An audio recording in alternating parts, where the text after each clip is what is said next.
On va parler d'intelligence artificielle. Et comme vous avez peut-être vu à l'entrée là-bas, le bouquin que j'ai écrit en 2019, il s'appelle « L'intelligence artificielle n'existe pas ».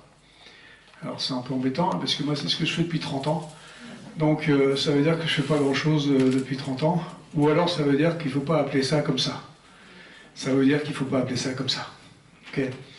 Donc l'intelligence artificielle, si je dis qu'elle n'existe pas, c'est celle que je vais appeler de Hollywood. L'intelligence artificielle du cinéma. L'intelligence artificielle de science-fiction. C'est cette intelligence artificielle-là qui n'existe pas. D'accord ? Et par contre, ce que je vais vous raconter ce soir, c'est que il y a plein d'intelligence artificielle, avec plein d'S. Intelligence artificielle. D'accord ? Donc il y en a plein qui ont été développées depuis très longtemps, en fait. Elles existent, ces intelligences artificielles, depuis 1956, officiellement. D'accord ? Donc ça va faire 68 ans, cet été-là, que les intelligences artificielles existent. Et donc, c'est un groupe de scientifiques américains qui, l'été 1956, ont décidé d'appeler ce domaine mathématique, ils ont décidé d'appeler ça intelligence artificielle. Je pense qu'ils ont fait une erreur. Ils ont fait une erreur dans le nom. Ils n'auraient pas dû appeler ça intelligence artificielle, parce que dès qu'on parle d'intelligence, ça fait un peu fantasmer. Ça nous fait un peu croire que ces machines peuvent être plus intelligentes que nous. Et ce que je vais vous dire ce soir, ce que je vais vous montrer ce soir, c'est que ces machines, elles sont complètement cons. D'accord ? Et donc qu'elles n'ont strictement aucune intelligence, et qu'elles ne sont absolument pas aussi intelligentes que nous, elles ne le seront jamais. Mais bon, on va y venir petit à petit. Et donc on a appelé ça l'intelligence artificielle à ce moment-là. Et donc, comme je dis, on n'aurait pas dû, mais la réalité, c'est que ça fait très longtemps qu'on essaye de créer des systèmes et des machines qui ont l'air intelligentes. D'accord ? Ça fait excessivement longtemps, ça ne date pas ça de 1956, ça date de la nuit des temps. Depuis toujours, l'humain essaye de créer des outils, des machines, des systèmes qui vont faire des tâches qui ont l'air intelligentes. Et pour ça, je vais remonter à 1642. Alors c'est quoi 1642? C'était il y a longtemps. Et en 1642, il y a un mathématicien, philosophe français, qui s'appelait Pascal, qui a inventé un truc qui s'appelait la pascaline. Et la pascaline, c'est la première machine à calculer. D'accord ? Et une machine à calculer, c'est quoi ? Ça faisait des additions et des soustractions. Et ça a l'air intelligent. Alors vous pouvez me dire, c'est pas très intelligent de faire une addition et une soustraction. Mais si je vous dis, si je vous demande combien fait 1769 plus 448,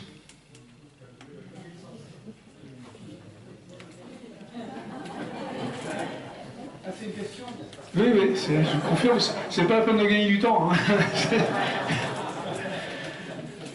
Donc, bon, la réponse, vous l'avez pas. Il y a quelqu'un qui a sorti son iPhone, peut-être, pour faire le truc. Bon. Mais la réalité, c'est que cet outil, déjà, en 1642, il aurait fait cette addition, qui est un tout petit peu compliquée, hein, parce que c'est une addition à 4 digits, à 4 positions. La machine aurait fait cette addition en 4 secondes à peu près. D'accord ? Et en plus de ça, la machine, elle aurait eu juste. Donc vous, si vous m'aviez donné un résultat en 4 secondes, il aurait été certainement faux. Mais bon, vous ne me l'avez pas donné, donc c'est réglé. Mais tout ça pour dire que ça fait très longtemps qu'on essaye de créer ces machines qui vont avoir l'air intelligentes, qui vont faire des tâches très particulières.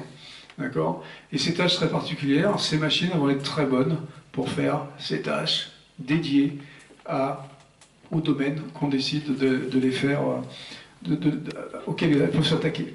Donc, voilà, c'est comme ça. Donc on fait ces machines, on fait ces systèmes depuis très longtemps. On n'avait pas appelé ça intelligence artificielle avant 1956, mais ça fait... Si j'avais été chinois, je vous aurais dit que le boulier, c'était une machine intelligente aussi, etc. Okay ? Donc, pour revenir aux gens de 1956, donc, ils avaient l'idée de faire quelque chose de vraiment intelligent, c'est pour ça qu'ils l'ont appelé comme ça, et ils se sont plantés. Ils se sont complètement plantés parce qu'ils ont essayé d'attaquer quelque chose de s'attaquer à quelque chose qui est certainement le plus compliqué auquel on puisse s'attaquer, puisqu'ils ont décidé de faire une machine qui allait comprendre le langage naturel. Le langage naturel, c'est quoi? C'est ce qu'on fait en ce moment, hein. Il y a un gars qui parle, il y a des mots qui sortent. Bon, on peut comprendre les mots, mais après, il faut comprendre le sens. Et ça, c'est super compliqué, en fait. D'accord? Et ben, devinez quoi? En 1956, ils se sont plantés parce que ça n'a pas marché, ce système-là. Il était trop compliqué à faire à l'époque. Encore aujourd'hui, ça marche très très mal, ces systèmes de langage naturel, hein. C'est Siri, c'est Alexa, c'est toutes les choses que vous pouvez entendre quand vous parlez à un ordinateur ou quand vous parlez à une machine. Vous avez des systèmes qui essayent de comprendre ce que vous dites et d'en faire du sens. D'accord? Mais c'est toujours compliqué aujourd'hui, donc vous pouvez imaginer, en 1956, ça n'a pas du tout marché. Et on est rentré dans ce qui s'appelle le premier hiver de l'IA. C'est quoi un hiver de l'IA? IA, c'est intelligence artificielle. Premier hiver de l'IA, c'est quoi? On arrête de faire de l'IA. On arrête, on donne plus de sous, et donc on arrête de faire des recherches. C'est terminé. On nous a menti, on nous a promis des choses qui ne sont pas possibles, on arrête. Et c'est ce qui peut se passer encore aujourd'hui si on dit des bêtises sur l'IA, si on nous fait croire des choses qui ne sont pas vraies. Et quand on nous raconte que l'IA va nous remplacer, que l'IA va nous tuer, que l'IA fait des trucs magiques, on nous ment. Et donc il faut faire attention de ne pas trop nous mentir, parce qu'au bout d'un moment, nous, collectivement, on en a marre et on décide d'oublier ces technologies. Ce qui serait dommage, parce que les IA, donc ces IA multiples et variées dont je parlais tout à l'heure, il y en a qui sont très intéressantes, et il y en a qu'il ne faut surtout pas arrêter. Il y en a qui ont des effets extraordinaires en médecine, il y en a qui ont des effets extraordinaires dans plein de domaines différents, qui sauvent des vies et qui aident des gens. Okay? Donc ça serait dommage, juste par bêtise, d'arrêter de développer ces IA. Okay? Donc il ne faut pas raconter n'importe quoi comme ils avaient fait en 1956. Mais bon, on est rentré dans un univers de l'IA, ça veut dire quoi? Ça veut dire que pendant quelques années, il n'y a plus d'IA qui ont été développées. Ça a été arrêté. Mais en 1960, excusez-moi, les IA des années 56, là, c'était des IA qu'on va appeler des IA statistiques. C'était basé sur des statistiques. C'est que des mathématiques, l'IA. Donc on fera des maths tout à l'heure, mais c'est que des mathématiques, c'est que des statistiques. À l'époque, donc ça a commencé comme ça. Un peu plus tard, ça a été des mathématiques logiques. Donc il y a une autre type d'IA qui est arrivée, qui s'appelle, les plus anciens d'entre vous se rappellent certainement des choses qu'on appelait les systèmes experts. Et les systèmes experts, c'était des IA qui étaient basés sur la logique, avec des bases de règles, si machin, alors truc, et puis ça faisait plein de choses intéressantes. Et pour vous donner une idée, il y a quand même des IA qui marchaient bien, hein, en logique, dont une en 1997 qui a battu le champion du monde d'échecs. D'accord? Donc c'est quand même... est-ce que c'est intelligent jouer aux échecs? J'en sais rien. Mais en tout cas, c'est impressionnant. D'accord? En 1997, donc, il y a cette IA qui a été faite par IBM, qui s'appelait Deep Blue et qui a battu donc, le champion du monde d'échecs aux échecs. D'accord? Impressionnant. C'était de la logique, c'était des règles. Ça tombe bien parce que les échecs, c'est aussi des règles. Et donc c'était relativement facile. Il y avait assez de mémoire dans les ordinateurs, il y avait assez de capacité de calcul pour pouvoir faire en sorte de, en gros, mettre toutes les règles des échecs dans cette machine et de faire en sorte que cette machine puisse effectivement être plus rapide, voire plus de coups que le champion du monde. Donc, impressionnant. Mais ça jouait qu'aux échecs. Ça faisait que ça. Okay? C'est pour ça que je vous dis, tous ces IA, elles vont être super dédiées à des domaines particuliers. Dans les années 90, justement, aussi, donc ça c'était en 97, dans les années 90, il y a un autre truc qui s'est passé qui va remettre à la mode les IA initiales, celles qui étaient les IA statistiques dont je parlais tout à l'heure. Pourquoi? Qu'est-ce qui s'est passé dans le milieu des années 90? Il s'est passé l'avènement, l'arrivée d'Internet. Alors évidemment, je pense que tous ici, vous étiez nés au monde d'Internet, peut-être pas tous, mais presque tous. Et donc Internet est arrivé avec quoi? Internet est arrivé avec beaucoup de données. Et qu'est-ce que vous faites quand vous avez beaucoup de données? Vous faites des statistiques. Okay? Et donc les IA statistiques sont revenues à la mode, sont redevenues à la mode dans les années 90.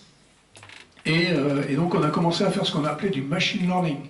On a appris aux machines avec des données, beaucoup de données, ce qu'on appelait le big data, beaucoup de données. Ça a marché relativement bien. On a commencé par faire des choses qui étaient des reconnaisseurs. Et une des premières choses qu'on a faites dans ces années-là, c'était un reconnaisseur de chats. Une machine qui allait reconnaître les chats. C'est vachement intelligent de reconnaître les chats. Hein. Et donc, pourquoi est-ce qu'on a fait une machine qui reconnaissait les chats? Parce que sur Internet, déjà à ce moment-là, plein de gens postaient des images de chats. D'accord? Donc il y avait plein d'images de chats sur Internet. Et donc, on avait la plus grosse base de données d'images de chats sur Internet. Et donc, on a dit, statistiquement, je vais pouvoir reconnaître les chats grâce à tous ces chats qui sont sur Internet. Et avec seulement 100 000 images de chats, je pouvais créer un reconnaisseur de chats qui reconnaissait les chats à 98%. Et ça, c'est intelligent. D'accord? 100 000 images de chats, c'est beaucoup. C'est quand même beaucoup, 100 000 images de chats. Parce que la question qu'on peut se poser, là, c'est... nous, humains, ma fille de 2 ans, à l'époque, combien il lui faut d'images de chats pour reconnaître les chats? À 100%. Il ne lui faut pas 100 000 images de chats. D'accord? Les psychologues vont nous dire, en fait, qu'il faut 2 images de chats. Pour un humain, pour reconnaître les chats, pour toujours, tout le temps, dans toutes les conditions, 100% du temps. Donc, ce que je suis en train de vous dire ici, c'est qu'on crée des machines qui vont utiliser énormément de données, 100 000 images de chats, pour reconnaître des chats, alors que nous, humains, on a besoin de 2. Donc ces machines n'ont strictement rien à voir avec notre cerveau, n'ont strictement rien à voir avec notre intelligence. Donc c'est là qu'on respire un tout petit peu, d'accord, quand on dit que ces machines vont nous tuer, vont nous remplacer, vont blablabla, d'accord. On respire, on regarde, et on voit que c'est pas du tout le cas. Okay, elles n'ont strictement rien à voir. Ah, et un truc rigolo aussi, tiens, ma fille, là, pourquoi elle reconnaît les chats à 100%, alors que la machine, elle reconnaît les chats qu'à 98%. Et pourtant, la machine, elle a 100 000 images de chats. Est-ce que vous savez pourquoi, avec 100 000 images de chats, elle reconnaît qu'à 98%? Parce que sur Internet, il n'y a pas d'image de chat la nuit. Parce que personne n'a posté d'image de chat la nuit. Et parce que ça sert à rien, on ne les voit pas. Ouais. Et donc, du coup, ils ne sont pas dans la base de données. Tandis que ma fille, elle, la nuit, elle voit les chats et elle reconnaît les chats. Vous voyez. Donc, en plus de ça, on est meilleur que ces machines. Bon, bref. Donc, tout ça pour dire que, déjà, dans les années 90, on faisait ces systèmes avec beaucoup de données, hein, ce qu'on appelle le big data, encore une fois, et ça ne s'est pas arrangé. Parce qu'après le machine learning, donc des années 90-2000, on a fait du deep learning. Alors, deep learning, c'est encore plus profond, d'accord? C'est l'apprentissage profond, ça veut dire encore plus de données, encore plus de puissance de calcul, d'accord? Ça veut dire qu'on est passé de systèmes qui, au lieu d'utiliser 100 000, 1 million de paramètres, utilisent maintenant 10 millions, 100 millions de paramètres, d'accord? Beaucoup plus de données. Donc ça, c'était les années 2000-2010. Et après, aujourd'hui, là, tout ce dont on parle depuis 2 ans maintenant, qu'on appelle les IA génératives, hein, dont vous avez entendu parler avec ChatGPT, ces IA génératives, c'est même plus des centaines de millions. On parle des milliards de paramètres. ChatGPT 4.0, l'avant-dernier, c'est 1200 milliards de paramètres. 1200 milliards de paramètres. C'est même inimaginable. D'accord? En gros, c'est tout Internet.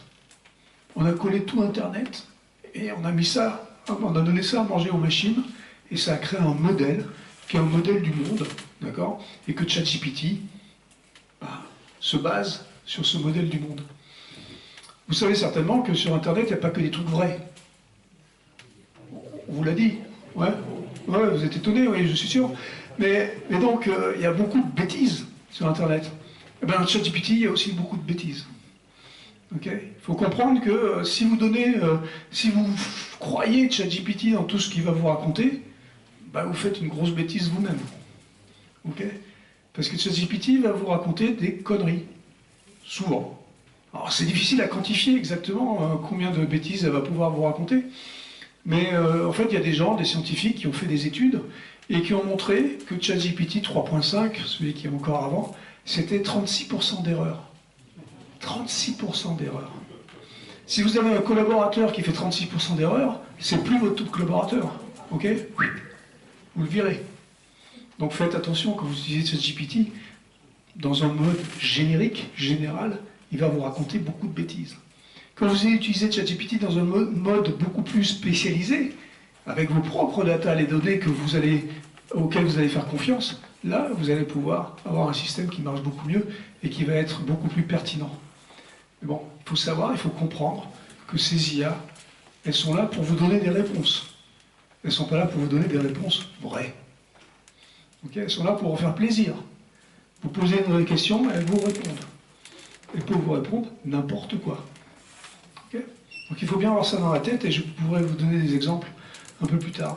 Et pour revenir donc à ces IA, la progression des IA dans les 30 dernières années, c'est plus et plus et plus de données.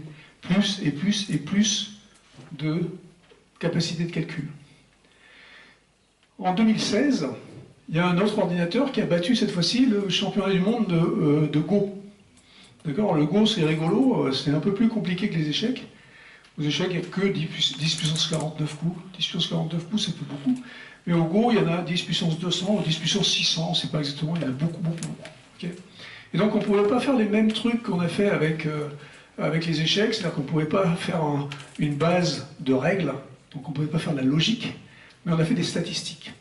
Et donc on a créé une machine qui s'appelait DeepMind, qui a été la machine qui a battu le champion du monde de Go, qui est une machine très compliquée, je ne vais pas rentrer dans les détails de l'algorithme et tout ça, mais je vais regarder juste la machine elle-même. Cette machine, c'est à peu près 1500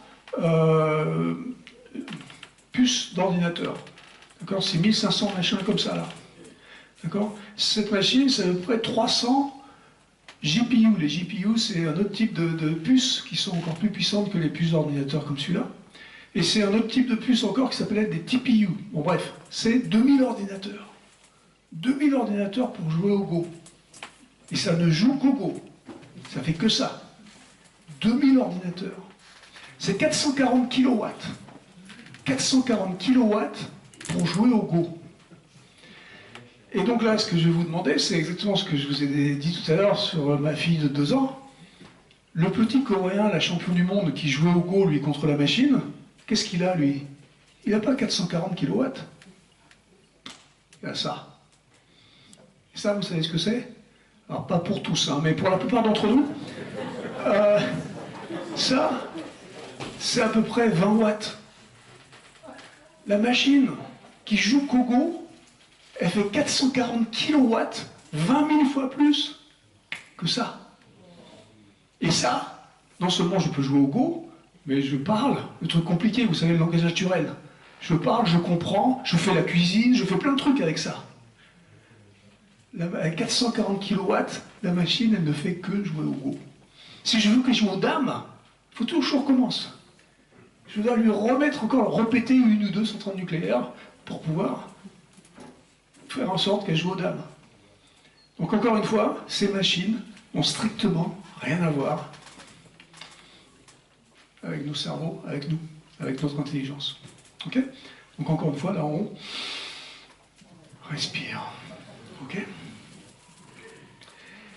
Le problème de ces ordinateurs, le problème de ces machines, depuis, donc, comme je vous dis, les années 90, donc depuis une bonne trentaine d'années maintenant, elles sont basées que sur des statistiques. D'accord? On a oublié ces machines des années 60, 70, 80, qui étaient des machines logiques, et maintenant on ne fait plus que des statistiques, et donc le problème c'est que, comme je disais, on utilise des données. Et les données, eh ben, elles ne sont pas fiables. Et plus vous en avez, moins elles sont fiables. Ce que je vous disais tout à l'heure sur Internet, 1200 milliards de paramètres, bah, vous n'allez pas pouvoir vérifier les 1200 milliards de paramètres. Vous allez avoir beaucoup de bêtises dedans. Quand vous avez 100 000 images de chats, à la limite, vous pouvez aller toutes les regarder pour voir s'il n'y a pas un chien dedans. D'accord? Donc ça, vous allez pouvoir vous en rendre compte. Vous allez regarder les 100 000 images de chats et puis vous dites, bon, ok, c'est que des chats, c'est bon, donc c'est un modèle de chat.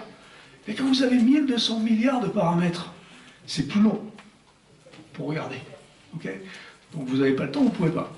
Et donc, les données, en fait, elles sont biaisées. Et plus vous en avez, plus elles sont biaisées. Ça veut dire quoi qu'elles sont biaisées? Ça veut dire que les modèles qu'on crée, qui sont basés sur ces données, ces modèles sont mauvais. C'est pour ça qu'on arrive avec des 36% d'erreurs, par exemple, avec ChatGPT. Et un exemple de ça, il y a plein d'exemples dans l'histoire de l'informatique et dans l'histoire récente de ces machine learning, deep learning et maintenant IA générative. Et il y a des histoires plus ou moins rigolotes d'ailleurs, mais en 2016 encore, il y a un système qui avait été mis en place par Microsoft, qui était déjà un chatbot. Vous savez, ChatGPT c'est un chatbot. Et Microsoft, en 2016, avait fait un autre chatbot qui s'appelait Tai. Donc ils ont travaillé sur Tai, et Tai était censé être sur Twitter et répondre aux gens. Et quand les gens posaient une question à Tai, Tai répondait en disant « c'est super d'utiliser les produits Microsoft ». Donc c'était un chat marketeur, d'accord? C'était une bonne idée, c'était une super idée. Parce que ça permettait de faire de la pub sur Twitter. Sauf que, ils ont été obligés de débrancher Tai après 16 heures d'opération. Au bout de 16 heures d'opération, le machin, il était devenu le plus raciste et sexiste de l'humanité. C'était un nazi. D'accord? Donc, ils ont été obligés de le débrancher, parce qu'évidemment, au lieu de leur faire de la pub, ça leur faisait de la mauvaise pub. Okay? Alors évidemment, là, les scientifiques, les gens qui étaient intéressés par ces chatbots, par ces intelligences artificielles, se sont demandé pourquoi? Qu'est-ce qui s'est passé? Qu'est-ce qu'il a bien pu se passer pour que le truc devienne le plus raciste et sexiste de l'humanité? Ça n'a aucun sens. Évidemment que Microsoft ne voulait pas ça. D'accord? Et donc ils ont regardé, ils ont trouvé 2 erreurs, 2 problèmes avec ce système. Premier problème, on va appeler ça un problème de logique. D'accord? Quand vous faites un système interactif, vous avez ce qu'ils appellent un slider, vous avez une petite manette qui vous permet de vous adapter plus ou moins au public auquel vous vous adressez. Là, le slider était un peu haut, d'accord? Et donc il s'adaptait bien au public. Et vous vous rappelez, le public, c'était le public de Twitter. Et donc, vous savez certainement, sur Twitter, au bout de 2-3 interactions, on s'insulte. Donc là, le truc, il insultait les gens au bout de 2-3 interactions. Donc, ça marchait bien, mais c'était idiot. Donc, ce qu'on fait, c'est que c'est facile, ça à fixer. Et comment on fixe ça? On descend le slider, on le descend, donc l'interactivité, maintenant, je la choisis, et le truc va parler comme j'ai envie qu'il parle. D'accord? Fastoche. Donc ça, c'était un petit problème de logique, c'est pas très grave. Mais le deuxième problème, beaucoup plus compliqué, c'est un problème de données. Quand vous faites un système interactif, encore une fois, il vous faut donc modéliser un dialogue. Il vous faut savoir ce que c'est qu'un dialogue. Vous vous rappelez tout à l'heure, on faisait un modèle de chat avec 100 000 images de chat, parce qu'on avait trouvé des chats sur Internet. Mais trouver des dialogues sur Internet, c'est beaucoup plus compliqué pour faire un modèle de dialogue.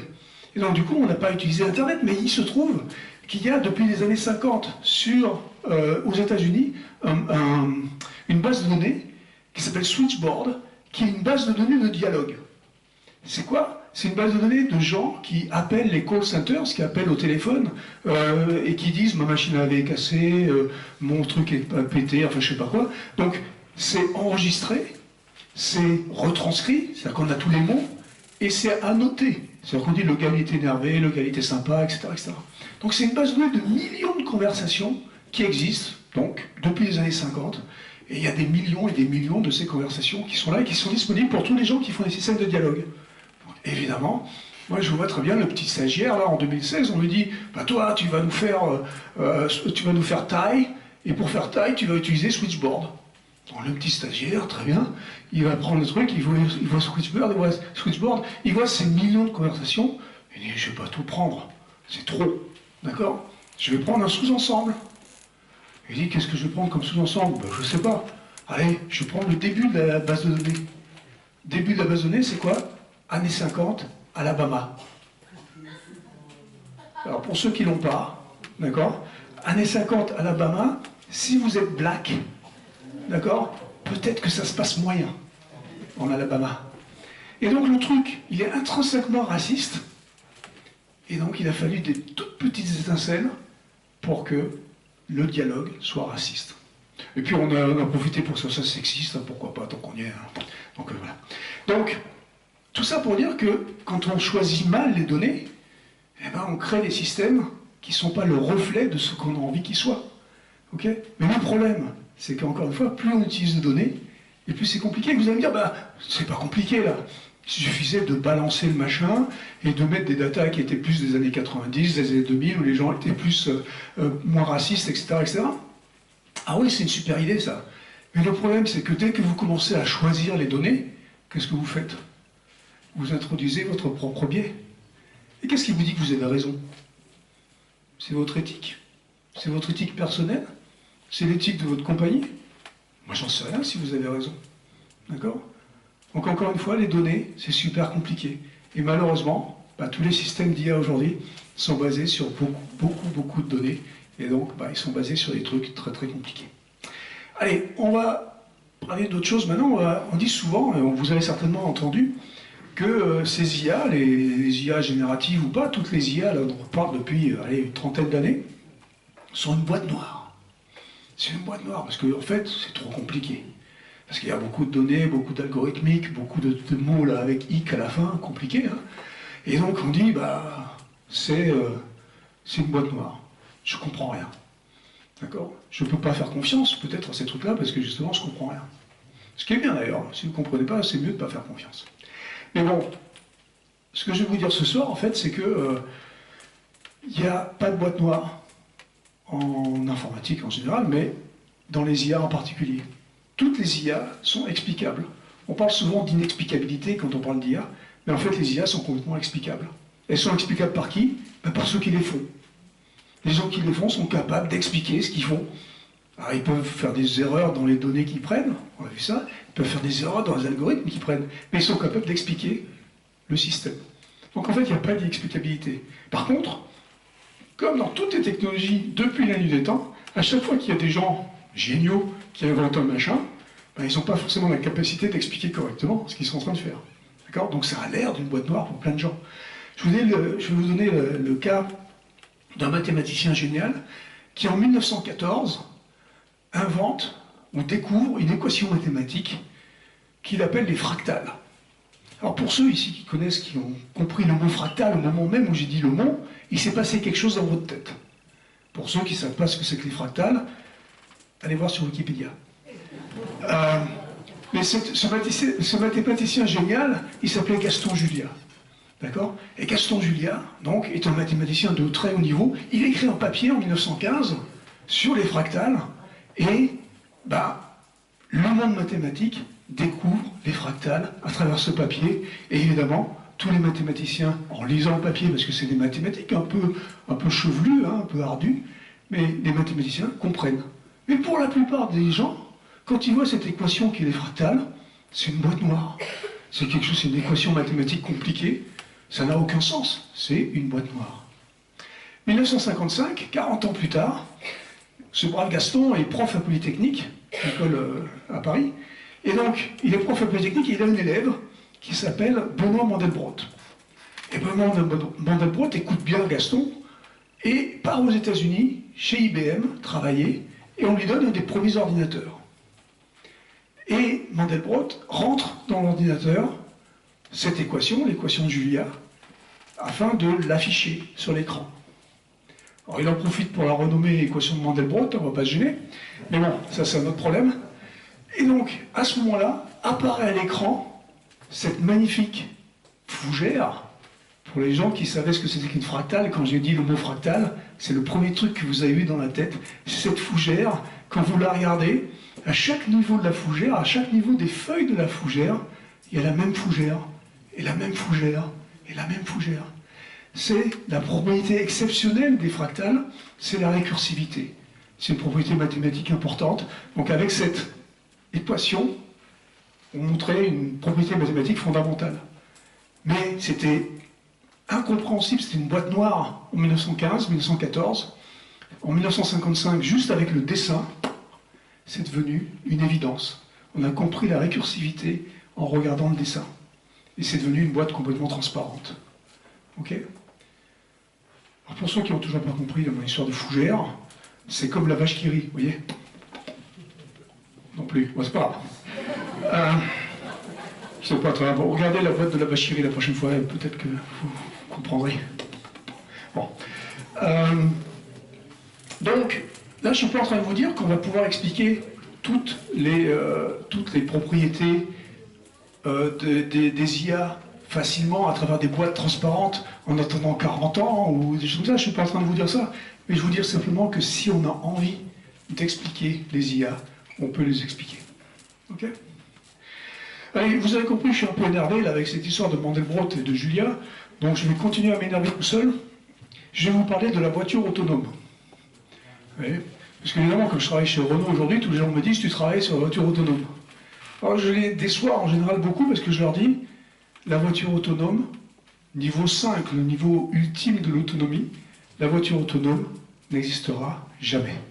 Alors c'est peut-être une news pour vous, je sais pas, bon, et ça vous fait de la peine peut-être, je sais pas, mais je vous l'annonce officiellement donc ce soir, la voiture autonome niveau 5, donc celle qui conduit toute seule, hein, qui va de A à B dans tous les cas, et que ça marche super et qu'il n'y a pas d'accident et blablabla, cette voiture autonome-là n'existera jamais. Vous voyez? Dans jamais comme jamais. Oui, jamais. Vous voyez? Non plus? Non, c'est pas grave. Mais je vais vous le prouver, hein, je vais vous le prouver après, parce qu'on va juste, je vous ai promis qu'on allait faire un peu de maths, donc je vais vous le prouver, mais par contre, il faut comprendre où on est aujourd'hui. Parce que monsieur Elon Musk, dont vous avez entendu parler certainement, depuis 2014, il vous annonce la voiture autonome pour demain. D'accord? On est en 2024. Ça fait 10 ans que ce gros nous annonce la voiture autonome pour demain. Donc vous le croyez si vous avez envie, mais Elon Musk n'a jamais fait d'IA de sa vie. D'accord? Donc si vous voulez le croire parce qu'il a plein de pognon, c'est bien, mais c'est un gros. Ok? Donc il faut aussi respirer parce que lui aussi dit beaucoup de bêtises sur les IA. C'est un des premiers qui nous fait peur avec les IA. D'accord? Bref, donc Elon, ces voitures, ces Tesla, sont aujourd'hui au niveau 2.5. Ok? Donc 2.5, vous savez calculer sur vos petits doigts, hein? Ça fait moins que 5. Ouais, d'accord. Donc, on est très loin du niveau 5, ils sont très loin du niveau 5, il y a des compagnies qui sont très proches du niveau 4. D'accord? Il y a des compagnies qui sont au niveau 3, déjà aujourd'hui. On arrivera au niveau 4, ça c'est sûr, et niveau 4, ça sera presque autonome. Ce sera des voitures qui, la plupart du temps, pourront faire les choses toutes seules, mais des fois, elles auront besoin d'hommes, elles auront besoin d'humains, pour pouvoir se sortir de situations dans lesquelles elles sont, qui sont compliquées. D'accord? Ça ne veut pas dire qu'elles vont avoir des volants. Et ça veut dire que potentiellement, il peut y avoir des gens à distance qui prennent le contrôle de la voiture pour la sortir de la mouise dans laquelle elle s'est mise. Ok? Donc les voitures niveau 4 vont exister, les voitures niveau 5... Bien, non, il faut un peu... Donc les voitures niveau 5, jamais. Et donc je vous ai promis que j'allais vous le prouver. Je vais vous le prouver avec deux exemples. Alors un exemple spécifiquement français, qui est plutôt spécifiquement même parisien, hein, je suis désolé. Ça s'appelle la place de l'Étoile à 18h. Alors ceux qui ont déjà eu la chance ou la malchance d'être sur la place de l'Étoile à 18h, d'accord? Ben vous savez certainement qu'il se passe une chose, c'est que c'est compliqué. Okay? Et si vous mettez une voiture autonome sur une de ces 12 avenues là, qui arrivent sur l'Arc de Triomphe, qu'est-ce qui va se passer? La voiture autonome, elle va faire ça. Parce que la voiture autonome, elle fait un truc super bien. Elle suit le code de la route. Si vous suivez le code de la route, à 18h sur la place de l'Étoile, terminado, d'accord? Vous faites ça.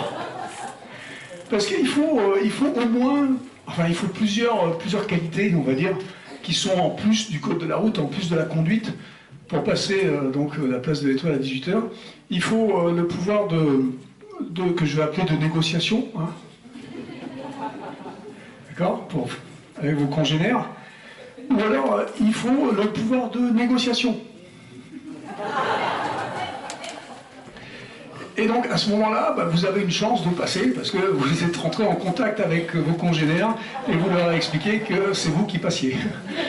Donc, alors ça, c'est un peu compliqué à faire assimiler à une intelligence artificielle, hein, parce que c'est compliqué, quoi.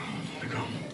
Mais voilà, blague à part, je vais vous donner la vraie raison pour laquelle ces voitures autonomes ne marcheront jamais. En fait, il y en a plein de raisons. Il y a plein, il y a des milliers, des millions, il y a une infinité de raisons pour lesquelles ces IA et ces voitures autonomes ne seront jamais au niveau 5. Et pour ça, je vais prendre un exemple qui date de 2018, en fait. Donc en 2018, 4 ans après que le bouffon là ait dit que ça allait arriver demain, d'accord? Il y a le CEO, le PDG pardon, de Waymo. Waymo, c'est une boîte qui travaille sur les voitures autonomes depuis 2010. C'est les plus avancés, ils sont beaucoup plus avancés que n'importe quelle autre compagnie. Ils ne font pas des voitures que vous connaissez, mais ils font des voitures, des taxis autonomes. D'accord? Ils travaillent dessus depuis 2010. Et le PDG de Waymo, en 2018, il a dit, j'en ai plein d'entendre d'autres bouffons dire n'importe quoi, je vais faire don de toutes mes données. Vous savez, les données, c'est le nerf de la guerre. Hein. Je fais don de toutes mes données de voitures, de voitures qui conduisent dans des rues bizarres et tout ça, 10 millions de miles de données, je fais don de ça à la communauté qui travaille sur les voitures autonomes. Parce que je veux qu'on arrive vite à la voiture autonome niveau 4, parce que je pense qu'on peut y arriver. Je ne pense pas qu'on puisse arriver au niveau 5, mais je pense qu'on pourra arriver au niveau 4, et donc je fais don de mes 10 millions de miles de données. Aujourd'hui, il y a 20 millions de miles de données qui ont été données par Waymo, et elles sont accessibles sur YouTube. Parce que Waymo est une boîte de Google, et c'est accessible sur YouTube. Donc n'importe qui, tous les gens qui travaillent sur ces trucs-là, peuvent aller voir ces 20 millions de miles d'exemples de voitures qui sont en train de rouler n'importe où dans le monde, avec plein de cas et d'exemples. Et donc évidemment, les gens comme moi qui travaillent sur ces sujets-là, je suis allé voir sur YouTube pour aller trouver ce que je vais appeler des pépites. C'est quoi une pépite? C'est quelque chose qui va montrer que j'ai raison. Okay, et j'ai pas eu beaucoup de temps, en fait, j'ai pas eu beaucoup de temps à en trouver des pépites. J'ai trouvé la première, regarder 10 millions de miles en vidéo, c'est long. Hein, mais j'ai pas eu besoin de regarder 10 millions de miles. Au bout de seulement une vingtaine, trentaine de minutes, j'ai trouvé ma première pépite, je vais vous la dire juste après, et puis depuis j'en ai trouvé des centaines. D'accord? Ma première pépite, on voit une voiture qui est en train de rouler dans les rues de Mountain View. Mountain View, c'est en Californie, dans la Silicon Valley. Et on voit cette voiture qui est en train de rouler dans cette rue, là, c'est complètement chiant, il ne se passe rien. Et la voiture, au bout d'un moment, s'arrête. Elle attend 2-3 secondes, elle fait 2-3 mètres, elle s'arrête. Elle attend 2-3 secondes, elle fait 2-3 mètres, elle s'arrête. Elle attend 2-3 secondes, elle fait 2-3 mètres, elle s'arrête. Et elle fait ça 5-6 fois, jusqu'à ce qu'on voit la caméra est placée au-dessus du pare-brise, et on voit le volant, on voit les mains de ce qui s'appelle le safety driver, le gars qui est dedans pour pouvoir éviter qu'il y ait des accidents avec ces voitures.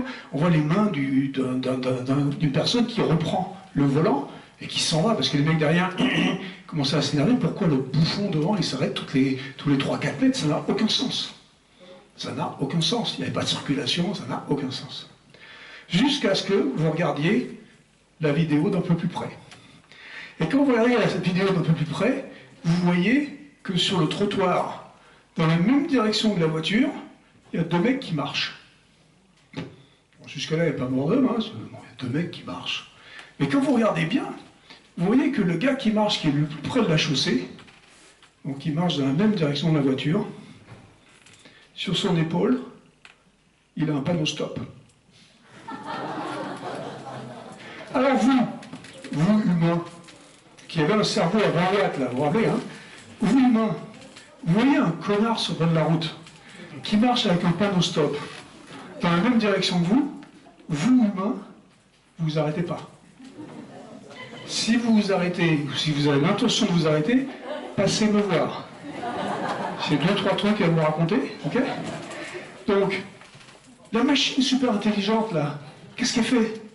Eh bien, elle avait un panneau stop, et puis elle avait un panneau stop, et puis elle avait un panneau...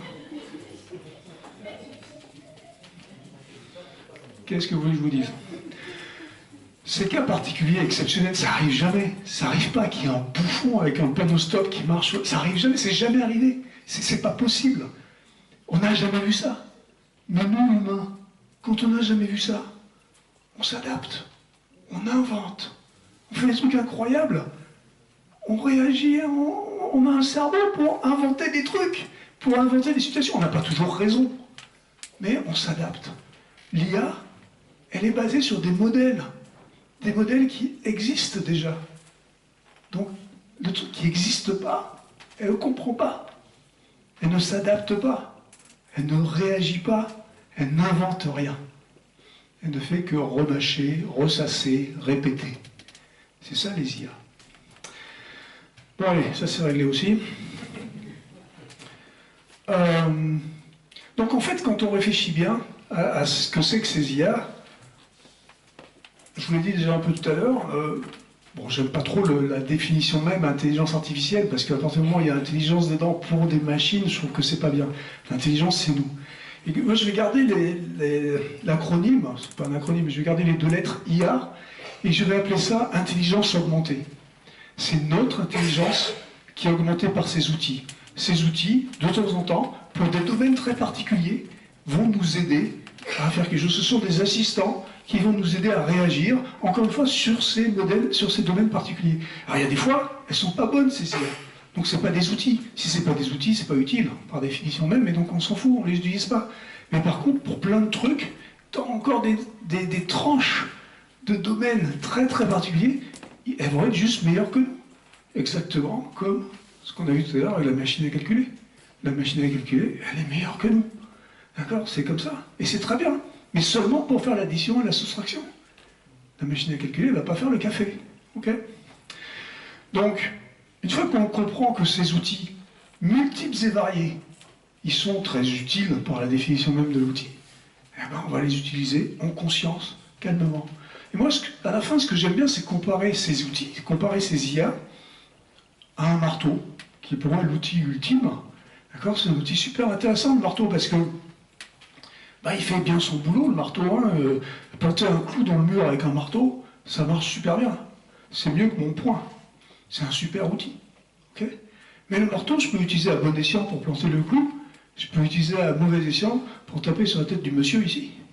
Ok? Ça, c'est pas bien. Enfin, ça dépend, je sais pas, je connais pas le monsieur, mais je pense que c'est pas bien. D'accord? Et collectivement, on est d'accord, on a posé les règles pour dire, a priori, il ne faut pas utiliser le marteau pour taper sur la tête du monsieur. Ok? Et comment on fait ça? Pourquoi on a décidé ça? On a décidé ça parce qu'on a collectivement compris comment marchait ce marteau. Et collectivement, on a décidé que ce n'était pas une bonne idée de faire ça, que ce n'était pas bien. On a fait des règles, des règlements, des lois. Et il faut faire exactement la même chose avec ces IA. Il faut qu'on comprenne ce que c'est. Une fois qu'on a compris ce que c'est, on va pouvoir aller faire ces règles, aller faire ces lois. D'accord? Il ne faut pas faire des lois juste pour faire des lois. Il faut faire des lois une fois qu'on a compris. Parce qu'à la fin, ces IA, ces outils, ce marteau, c'est moi qui tiens le manche. C'est nous qui tenons le manche. Le marteau, il ne va pas aller sur la tête du monsieur tout seul. D'accord? Donc, on tient le manche. Ça veut dire qu'on est en charge de ces IA. On est en charge de ces outils. C'est nous qui décidons de comment ils marchent. Le marteau, il ne décide de rien tout seul. Les IA, elles ne décident de rien toutes seules.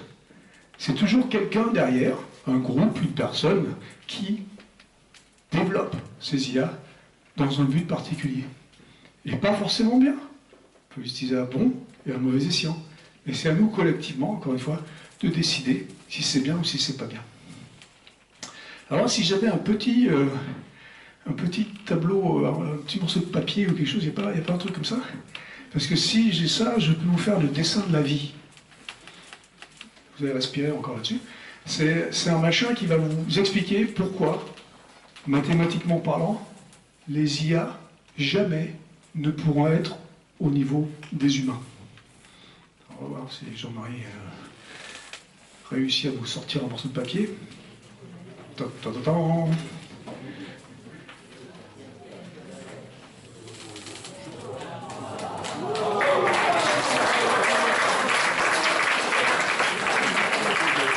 Alors là, on a le papier, maintenant on va voir si on a le stylo.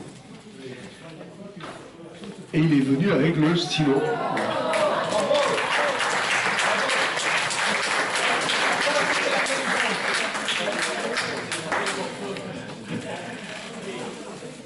Allez, donc je vais vous faire le dessin de la vie en fait. Quand vous allez sortir de cette pièce, vous allez être des illuminés. Hein, je vais vous le dire tout de suite. C'est-à-dire que vous allez maintenant, après, porter la bonne parole, la mienne. Ouais, bon, d'accord. Allez, je vais vous faire en fait ce dessin, c'est pour vous expliquer donc ce que c'est que les IA par rapport à l'intelligence humaine. Et en fait, moi je ne sais pas ce que c'est l'intelligence humaine, hein. Je ne sais pas trop, je sais qu'on a 20 watts, ça devrait tout ce que je sais. Après, je n'ai pas vraiment une définition, il y a plein de gens très intelligents qui ont plein de définitions, les philosophes, les psychologues et ça. Moi je ne sais pas, donc je vais donner une définition mathématique. Parce que je suis mathématicien, donc je vais donner une définition mathématique de l'intelligence humaine. Okay? Pour ça, je vais dessiner, je vais faire en fait une définition géométrique de l'IA, de l'intelligence humaine. Je vais projeter toutes les définitions de l'intelligence que l'on peut avoir, je vais le projeter sur ce graphe en 2 dimensions. Ok? Et pour ça, je vais choisir, ici, en ordonnée, je vais choisir le niveau d'intelligence. Ok? 0, Donald Trump, à 100. 100, un génie. Ok? Et ici, en abscisse, je vais prendre les domaines d'intelligence. N'importe quoi. D'accord? Petit, grand, on s'en fout. Les domaines d'intelligence. Et là, attention, c'est là que ça commence. Je vais vous dessiner l'intelligence humaine.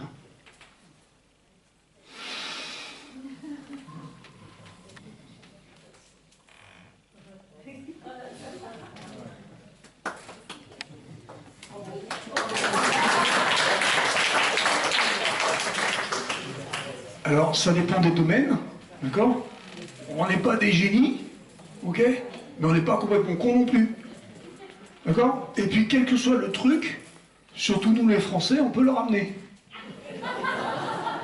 D'accord? Ça marche bien aux États-Unis en général, ils aiment bien. Les Anglais aussi, ils aiment bien. Les Anglais, ils aiment bien les Français. Bon. Donc, ça, c'est l'intelligence humaine. Ok? Qu'est-ce que c'est mathématiquement parlant? C'est une ligne continue. Continue. Et là, je vais vous dire, avec l'histoire, tout à l'heure, l'histoire de la voiture, là, le bouffon et son sens interdit, son panneau stop, je vais vous dire que c'est non seulement continu, cette ligne, mais elle est aussi infinie. Ça veut dire quoi? Ça veut dire qu'on invente des trucs. Dès qu'il y a quelque chose de nouveau, machin, on a une opinion, on a quelque chose, on peut comprendre, voilà, Jean-Marie vient d'inventer un truc, là, pouf, vous avez compris aussi, vous aussi, et puis par capillarité, là, poum, on comprend tous, il nous explique bien et tout. Donc on est tous des génies pour ça, d'accord? Donc on est continu, infini. Ça, c'est l'intelligence humaine, ma définition mathématique. C'est une simplification, hein. Maintenant, je vais vous dessiner les intelligences artificielles. D'accord? Vous avez compris, il y en a plein. D'accord? Je vais en prendre quelques-unes dont j'ai parlé aujourd'hui. Les échecs. Elle est là. D'accord? Aujourd'hui, si vous jouez contre une intelligence artificielle aux échecs et que vous gagnez, c'est que vous l'avez mis au niveau 2. D'accord? Le truc, il vous bat, de toute façon. Ok? Donc, c'est un génie. Ok? Enfin, le Go. Le Go, c'est rigolo. Le Go, c'est d'autant plus rigolo, en fait, qu'il y a tellement de coups que je dis que c'est plus qu'un génie, le truc. Parce qu'il y a tellement de coups possibles et inimaginables, il y a une infinité de coups, en gros, hein, on va dire ça comme ça. Et donc, il y a des coups qui n'ont jamais été joués dans l'histoire de l'humanité, qu'on ne peut même pas imaginer. Okay? Donc, j'ai dit, c'est plus qu'un génie. Okay. On va parler de la voiture autonome. Okay? Voiture autonome, elle est où? Vous vous rappelez la voiture autonome niveau 5? Jamais. Donc, elle est où? Bah, elle est meilleure que nous. D'accord? On est au niveau 4. D'accord? 80%, hein, je dis ici à peu près. Niveau 4, meilleur que nous, parce que nous, on va avoir un petit coup, on va textouiller au volant, enfin, on va faire des petites conneries, quoi. Elle respecte le code de la route. Ok? Elle est un peu allemande, hein, là. Bon, bref. Donc, elle a fait les trucs bien, ok? Mieux que nous, mais c'est pas un génie. Parce que ça, c'est... Ah, les gars... Oh, c'est fatigant, hein? Bon, allez. Après, on va prendre notre truc. Je vais prendre un machin, je vais appeler ça Delivery. On s'en fout, c'est un machin qui est proche, là, hop. Je vais dire Delivery, l'IA, elle est ici. Je reviens tout à l'heure. Et en fait, je vais vous dire n'importe quel domaine, n'importe quel métier, n'importe quelle activité, n'importe quoi. Si j'ai envie, si je me creuse la tête, je vais pouvoir faire un outil qui va être meilleur que moi dans cette tâche particulière. D'accord? Et donc, n'importe quoi, je vais pouvoir arriver à des trucs qui sont meilleurs que moi. Ok? Voilà. C'est des IA. Ces IA, qu'est-ce que je viens de faire là? Je vais faire des lignes qui, en mathématiques, s'appellent des lignes Discontinue, c'est pas mal. Ça s'appelle discrète. Ok? C'est une ligne discrète. Donc, chaque ligne est spécifique dans le domaine particulier. Bon. Alors là, question mathématico-philosophique. Combien de lignes discrètes me faut-il pour atteindre la continuité? Une infinité. Et vous savez un truc, l'infini c'est beaucoup. Ok? Et donc, ce que je viens de vous montrer par l'absurde ici, c'est que jamais, jamais, les IA, on peut en faire plein, on peut en faire 10 000, 100 000, 1 million, 4 milliards. Jamais on pourra matcher avec les IA notre continuité, parce qu'elles sont discrètes.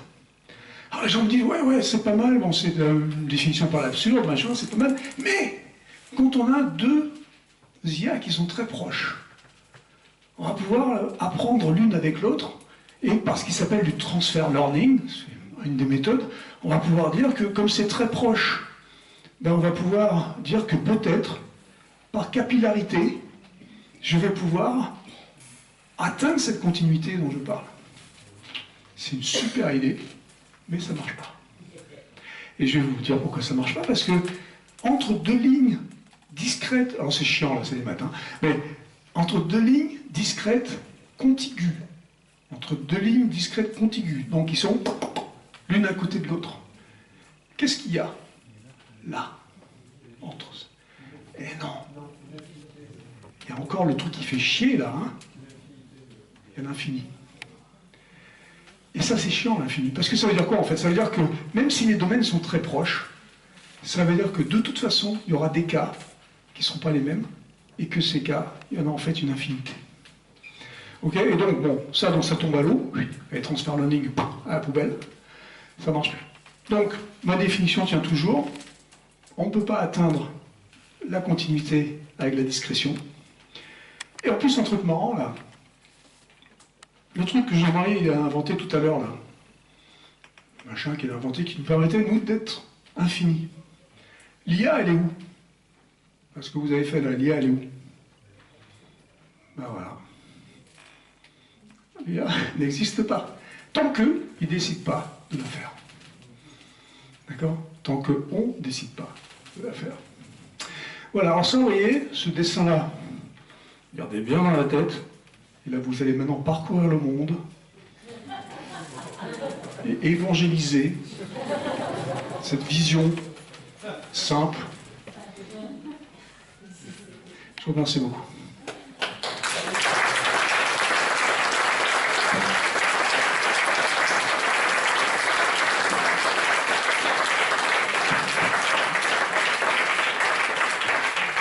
Alors, on va prendre des questions, il ne faut pas avoir peur. En général, les gens, ils ont peur de poser des questions parce qu'ils disent le gars, il est timbré.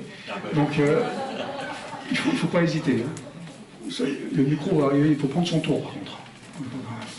Ne vous battez pas. Bonsoir, merci beaucoup. J'apprécie surtout votre humour qui nous fait permettre d'intégrer les choses facilement. Je reviens au schéma tout de suite. Vous avez démontré la discrétion des IA, mais vous n'avez pas démontré la continuité de notre cerveau. Ouais, ben, je l'ai démontré un tout petit peu par la phrase rigolote qui disait que surtout nous les Français, on sait tout. Et on est capable de tout commenter. Et la vérité, c'est que l'humain, quel que soit le machin, à partir du moment où on commence on apprend des trucs aussi, hein, mais il y a deux types d'apprentissage. Alors là, je reviens à nos amis philosophes du siècle des Lumières. Il y a l'inné et l'acquis.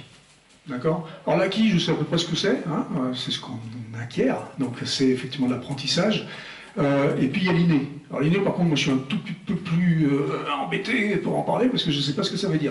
Mais ce que je sais, c'est qu'il y a quand même quelque chose quelque part qui fait partie de ce savoir, qui est l'inné, qui est culturel, qui est je ne sais pas quoi, mais qui est aussi du savoir et qui est aussi de la connaissance. Et donc en fait, cette continuité, elle est que quel que soit le sujet qu'on va aborder, on est capable d'en avoir une opinion. Bonne ou fausse, c'est pas le problème. Le truc c'est qu'on en a une opinion. C'est pour ça qu'elle est comme ça, la courbe.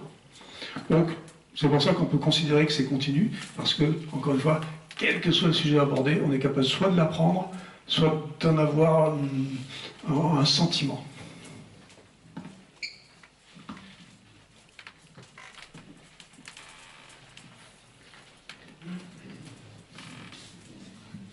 Oui, bonsoir. Alors déjà, je respire beaucoup mieux, merci, merci. Ouais. Par contre, il y a quand même quelque chose qui m'inquiète un Il y peu. a toujours un mais, hein, c'est Il y a, chiant. oui, il y a toujours un mais. Entre le... Je trouve que vous n'êtes pas trop à outil, c'est la différence du cerveau de Pascal et le nôtre au niveau d'évolution et entre sa machine et les machines d'aujourd'hui.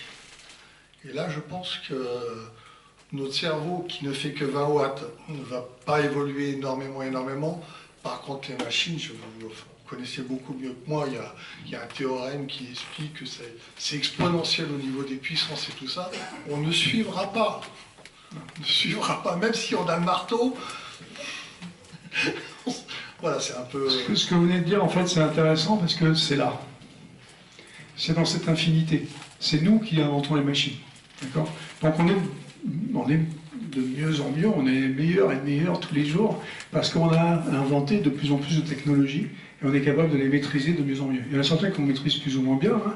On peut parler de nucléaire et tout ça, mais on peut parler de ça. Mais en gros, cette évolution qui est là, cette évolution des technologies en quelque sorte, hein, parce que bon, effectivement entre la machine à calculer de 1642 et la machine à calculer d'aujourd'hui, ça n'a rien à voir, d'accord ? Mais ça n'a rien à voir à cause de qui ?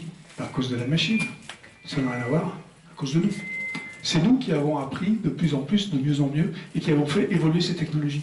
Et oui, ça va vite. Surtout en ce moment, là, quand on voit ces IA, là, les IA génératives, les dernières, la ChatGPT, blablabla, on a l'impression que c'est une révolution. D'accord ? La vérité, c'est que ce n'est pas une révolution. Pour les gens qui connaissent ces IA, d'accord, les IA elles-mêmes sont basées sur des mathématiques avec, comme je le disais tout à l'heure, de plus en plus de données et de plus en plus de capacités de calcul. D'accord ? Donc c'est une évolution de la façon dont on utilise ces mathématiques. D'accord ? C'est ce que ça veut dire. Par contre, il y a une révolution dans ces IA génératives, c'est la révolution d'usage. C'est le fait qu'on a pu inventer, toujours pareil dans ces trucs-là, on a pu inventer la façon dont on va utiliser ces IA, et c'est pour ça que tous, certainement, ici, on a utilisé ChatGPT, parce qu'on n'a pas besoin d'être informaticien, on n'a pas besoin d'être data scientist, de machin, on peut tous utiliser. Pourquoi ? Parce qu'on a trouvé un moyen, à travers ce qui s'appelle le prompt, de pouvoir taper n'importe quel truc en langage naturel pour utiliser ces outils. D'accord ? Et donc effectivement, là, il y a une révolution d'usage, mais qui n'est pas une révolution scientifique, mathématique dans ce cas-là. Donc, c'est comme ça, on évolue, c'est comme ça qu'on évolue nous. Donc, on évolue un tout petit peu. Notre cerveau, effectivement, lui, il évolue peu. D'accord, ça c'est clair.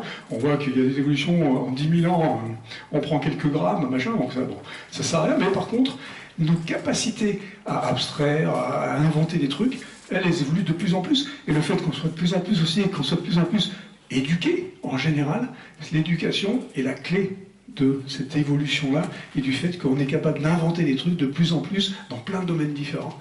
Et c'est là où on a notre spécificité. Ce n'est pas les machines qui s'inventent toutes seules.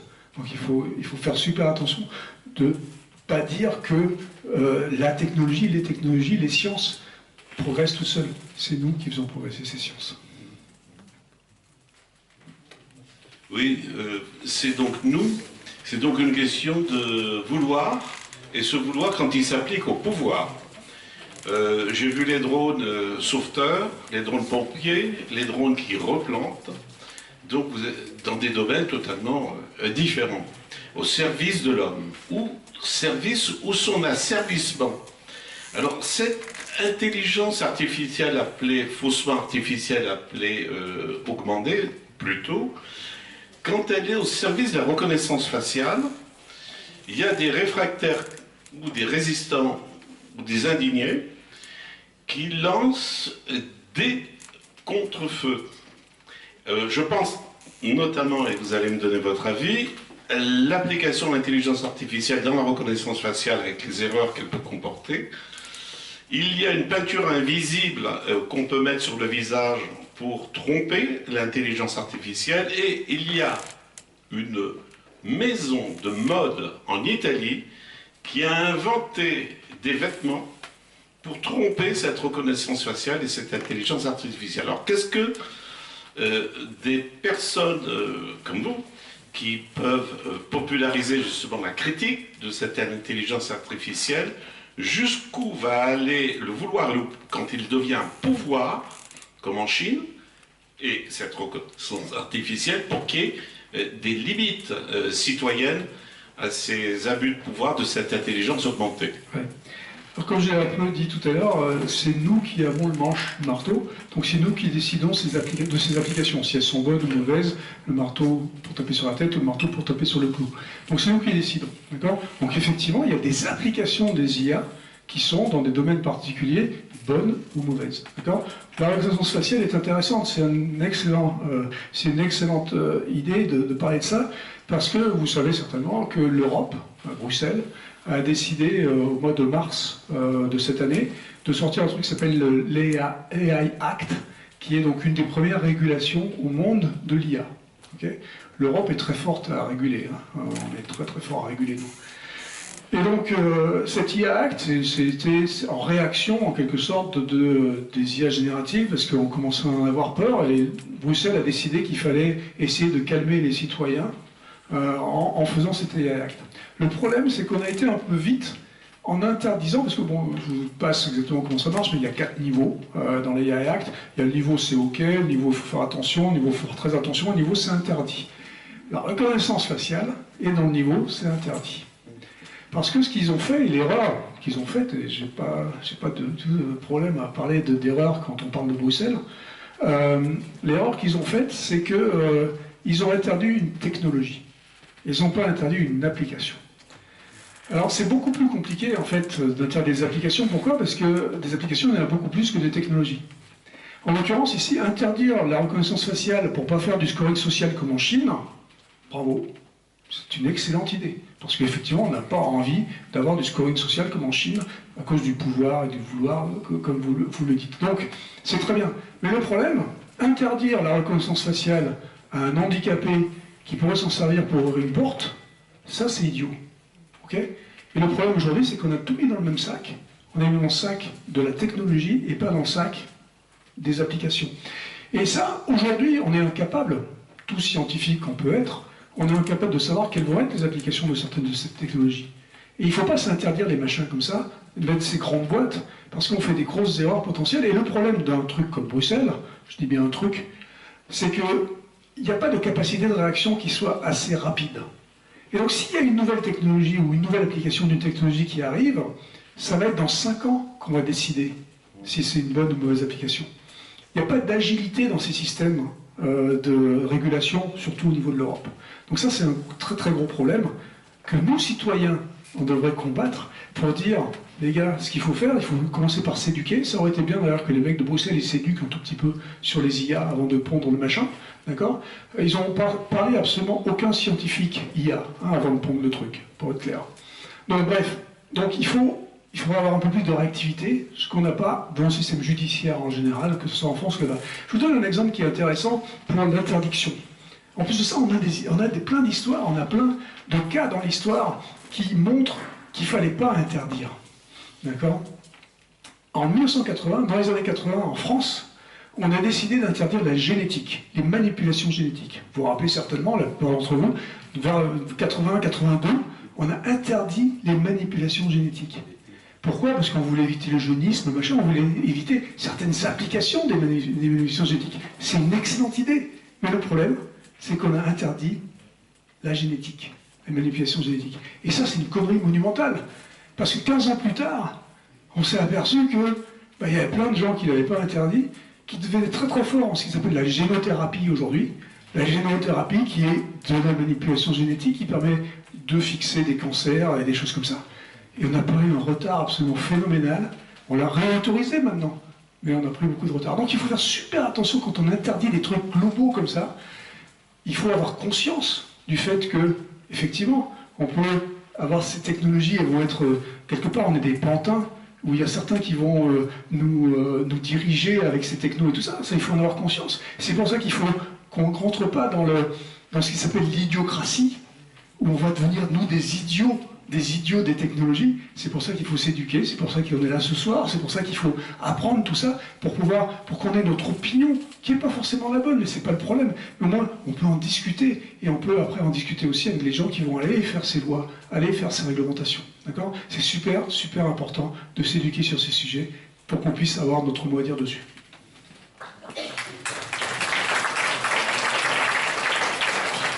Je voulais vous demander, vous avez abordé brièvement le sujet tout à l'heure, en disant que ce n'était pas possible, mais quand même je vous repose la question. Est-ce qu'on ne peut pas envisager à terme que des intelligences artificielles spécialisées puissent concevoir ou au moins avoir un rôle prépondérant dans la fabrication d'autres intelligences artificielles? Aujourd'hui, je peux fabriquer, si j'ai envie, une intelligence artificielle qui va fabriquer une intelligence artificielle. C'est moi qui vais lui donner le rôle de fabriquer une intelligence artificielle. Ça veut pas dire que ça va être la meilleure, mais je peux lui donner ce rôle-là. Avoir un truc qui va cascader maintenant et qui va faire, dire machin, il va faire. Je peux aussi dire que je veux une intelligence artificielle qui va fabriquer une intelligence artificielle qui va fabriquer ça. Donc, mais c'est moi au début qui va décider ça. Si je fais ça, c'est en conscience que les trucs que je suis en train de faire, j'ai bon. Ça va être quelque chose de magnifique. Malheureusement, aujourd'hui, il y a peu de chances que je comprenne exactement ce qui va se passer au niveau 2 ou au niveau 3. D'accord? Donc ça va être très très compliqué, et ça va être trop compliqué pour moi-même, et donc je ne vais pas prendre le risque, ou je vais le prendre. Mais si je prends le risque de ce que je vais appeler le random, donc le hasard, d'accord? Et donc je peux fabriquer des trucs que là je ne contrôle plus.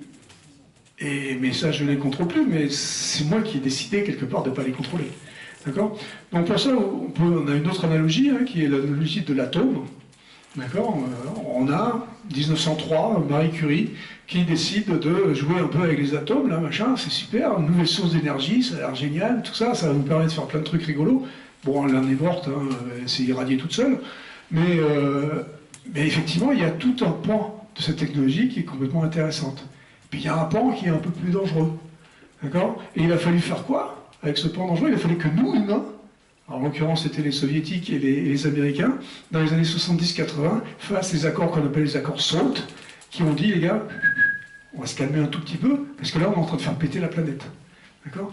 Et donc cette réalisation, elle arrive un peu tard, parce que bon, il y avait eu la course, pour des raisons, vous avez tous vu le film Oppenheimer, donc pour des raisons compréhensibles peut-être d'utilisation de ces bombes, d'utilisation de cette technologie pour éradiquer des méchants, d'accord? Mais on a, à un moment donné, on a laissé partir, d'accord? Et on a failli vraiment, pour ceux qui s'en rappellent encore, dans les années 60, avec la crise de Cuba, on a quand même failli faire péter le monde. Et c'est pour ça que 70-80 est arrivé, que SALT est arrivé, et que les humains ont repris la main. Alors on ment un tout petit peu, hein. Les soviétiques, les machins, les Russes, on ment toujours un peu, mais quand même, il y a eu cette prise de conscience qui est intéressante et qui a aussi permis d'éduquer le monde sur ce que c'est que ces armes nucléaires qui étaient peut-être un peu parties en vrille et sans notre contrôle. On a repris un tout petit peu le contrôle. Oui, oui, c'est pour dire que je suis tout à fait d'accord avec votre histoire du marteau.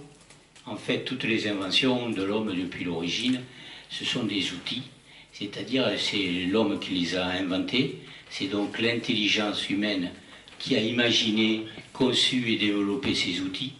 Et donc c'est un transfert ou une capillarité d'intelligence. L'homme a délégué à des outils, à des machines, ce qu'il ne peut pas faire lui-même, physiquement, intellectuellement aussi, parce que les ordinateurs ne sont qu'un outil de prolongement de l'intelligence humaine. C'est les humains. Ensuite, la deuxième chose, c'est effectivement la comparaison que vous faites, à savoir qu'un marteau, ça peut être très utile pour enfoncer un clou, et ça peut être très dangereux pour enfoncer un crâne. Et très inutile pour enfoncer une vis. Voilà. Et il y en a beaucoup. Il y a beaucoup d'inventions. Je pensais tout à l'heure aux drones, par exemple, qui peuvent être un outil très utile, hein, autant que les ordinateurs, mais qui peuvent être aussi très dangereux quand ils servent à l'armée, vous voyez, à bombarder, à tuer. Et donc tout est question de société et d'humanité. Et de décision, voilà. On décide. Quand on fait le drone, il ne va pas partir tout seul, le drone. Voilà. La deuxième chose, c'est que quand on parle d'intelligence, vous ne l'avez pas vraiment définie. Je vous confirme, je ne sais pas ce que c'est. Voilà. La meilleure définition, c'est une définition mathématique, c'est ce que je vous ai fait. Je ne sais pas ce que Voilà, c'est. il y a d'autres définitions, mais à chaque fois, on prend comme référence et comme centre de raisonnement l'intelligence humaine, comme si nous étions tout et les plus intelligents, l'élite, les supérieurs sur cette planète. Des Français. Oui, en plus. Alors ça, c'est le comble, ça. Ça va encore plus loin que... Bon, voilà. Donc, ne pensez-vous pas que l'intelligence, il y en a plusieurs formes, plusieurs expressions à travers, je pense, à travers le vivant, et pas que les hommes tout seuls. Bien sûr, alors moi je ne suis pas un spécialiste de l'animal, mais évidemment il y a plein d'intelligences diverses et variées, mais même dans l'intelligence humaine il y a plein de trucs divers et variés. Hein. Les philosophes vont nous expliquer qu'il y a 7 formes d'intelligence, les psychologues vont nous expliquer qu'il y a 17 formes d'intelligence, donc il y a plein de formes d'intelligence. Humaine, pas humaine, on parle d'intelligence des étoiles de temps en temps. Enfin, on peut considérer plein de choses. Là évidemment, moi j'ai bien fait attention de vous dire que c'était un raccourci et que c'était aussi l'absurde. D'accord. Juste une question, c'est Elon Musk.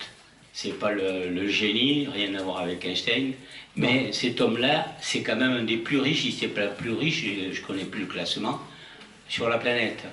Est-ce que ça ne demande pas une certaine intelligence des affaires et une certaine connerie de ceux qui l'écoutent? Bah ça, je vous laisse, je ne veux pas insulter des gens qui sont dans la salle qui adorent Elon Musk, donc la deuxième partie, je vous la laisse. La première partie, bon, oui, il a des qualités, on va dire le contraire, d'accord. Il n'a pas forcément des qualités de communication qui sont extraordinaires, on voit ce qu'il a fait avec Twitter, on voit ce qu'il dit, ce qu'il fait de temps en temps. Elon Musk, vous savez, il a fait, alors je ne vais pas passer ma soirée sur Musk parce que sinon vous m'énervez, donc ça ne sert à rien, mais Elon Musk, il a fait une IA lui-même, il a fait une boîte qui s'appelle XAI, qui est une IA, d'accord. Et comme c'est Elon Musk, que c'est l'homme le plus puissant du monde, le plus riche, blablabla, il a décidé que son IA à lui, elle ne pouvait pas être réglementée. Elle ne serait pas réglementée. Donc il fait n'importe quoi, mais vraiment n'importe quoi. Quand je vous donnais tout à l'heure le taux de pertinence de ChatGPT, 36% d'erreur, le taux de pertinence de Grok, ça s'appelle Grok, son IA à Elon Musk, on est plus proche des 20% de pertinence. D'accord, donc elle est complètement con. Pourquoi? Mais c'est son but en fait. Son but, c'est il a déjà basé sur la base de données qui est certainement la meilleure du monde, puisqu'il a basé sur Twitter. Donc c'est le savoir de Twitter qui est la réflexion de Grok. Donc déjà, vous savez, on est dans les niveaux quand même de compétition, vous voyez. Et donc, il ne la régule pas. C'est le seul à pouvoir réguler ces IA. Je vous donne un exemple. Il y a en novembre 2022, quand ChatGPT est sorti, vous pouviez demander à ChatGPT, est-ce que tu peux, s'il te plaît, me donner la recette d'une bombe? Et ChatGPT vous sortait la recette d'une bombe. Les gens qui ont fait ChatGPT, donc OpenAI, et puis leurs avocats, et puis tous les gens qui sont un peu en conscience, qui veulent faire un peu attention à rester dans la légalité, on dit c'est peut-être pas une bonne idée de répandre ces informations. Et donc, en décembre 2022, si vous demandiez à ChatGPT est-ce que tu peux, s'il te plaît, me donner la recette d'une bombe, ChatGPT vous répondait je ne peux pas. C'était les seuls cas d'ailleurs où ChatGPT vous disait je ne sais pas. Non, parce que ChatGPT sait tout. C'est toujours, vous donne, comme je disais tout à l'heure, une réponse, quoi qu'il arrive. Mais là, en l'occurrence, quand c'est des réponses qui potentiellement donnent des choses qui sont illégales, eh ben, ChatGPT vous répond je ne peux pas te la donner, je ne peux pas te le dire. Parce qu'ils ont mis des carcans. Donc ils disent que pour ces questions, la pédophilie, les bombes, le machin, tout ça, pour ces questions, on essaye de rester dans les clous. Okay. Musk, évidemment, lui, il s'en fout complètement. Donc vous pouvez lui poser des trucs extraordinaires, les pires machins, comment je tue ma grand-mère à coups de marteau, machin, tout ça, le truc, il va vous sortir exactement comme il faut faire. D'accord.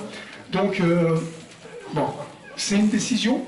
Les IA que je vais appeler les IA qui sont responsables, ils essaient de faire un peu attention. Et je ne dis pas qu'ici OpenAI est le plus responsable. Hein. Ils sont pas, c'est pas des modèles, mais ils essayent quand même parce qu'ils savent très bien que s'ils veulent continuer à rester dans le business, il faut qu'ils fassent des trucs un peu légaux, quoi. Voilà. Donc ces IA, elles peuvent aussi être du grand n'importe quoi. Et donc Musk, en l'occurrence, il a l'image de cette IA qu'il a créée. Et c'est un tout petit peu embêtant pour les gens qui veulent essayer de faire en sorte de crédibiliser en quelque sorte ces IA et à dire que finalement elles sont utiles. Comme moi j'essaie de vous le dire ce soir, il faut faire attention, il ne faut pas les comparer au cerveau humain, mais elles sont utiles pour plein de trucs. Sauf quand on fait des grosses bêtises, comme lui il est en train de faire.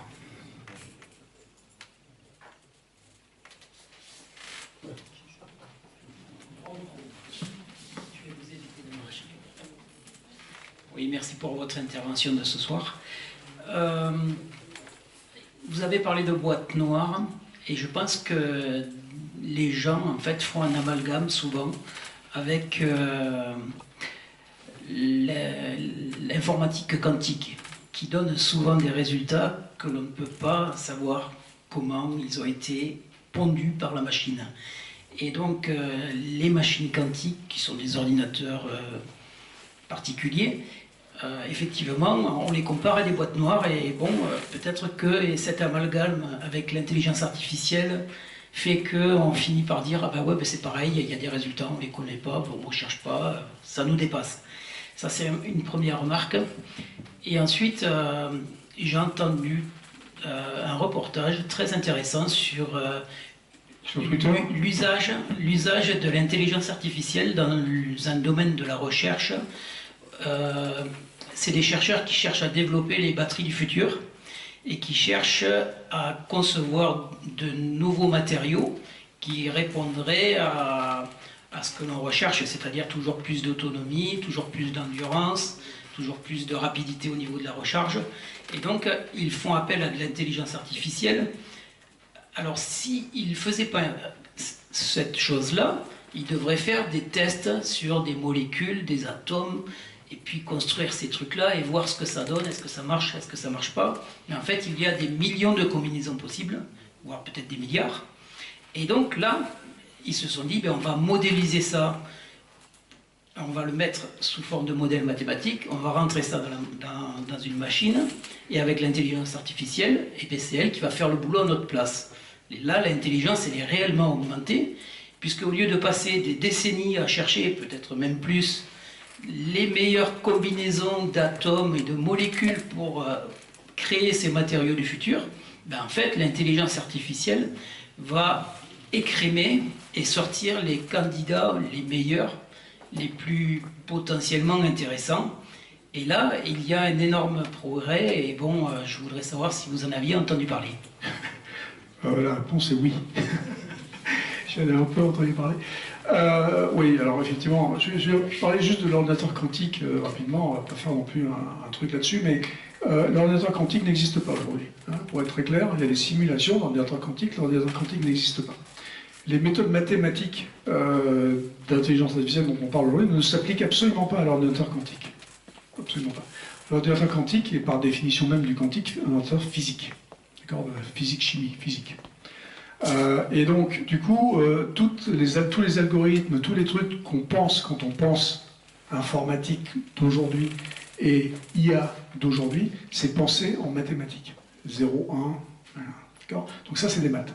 Et donc, tout ce qu'on a fait jusqu'à présent en informatique classique, en IA classique, en IA mathématique, ne s'applique absolument pas, ne s'appliquera absolument pas dans les IA, dans les IA quantiques, oui, dans les ordinateurs quantiques. Encore une fois, l'ordinateur quantique n'existe pas aujourd'hui. Il y a des simulations qui existent. Il y a 2-3 ordinateurs physiques qui existent, qui ont un nombre de qubits, ce qu'on appelle les qubits, très très très limité. Il y a 2 grandes écoles. Encore une fois, je ne veux pas trop rentrer dans les détails, mais il y a 2 grandes écoles des ordinateurs quantiques. Il y a l'école qui dit qu'il faut être parfait physiquement. Pour être parfait physiquement, il faut être à ce qui s'appelle le zéro absolu, c'est-à-dire moins 273 degrés Celsius.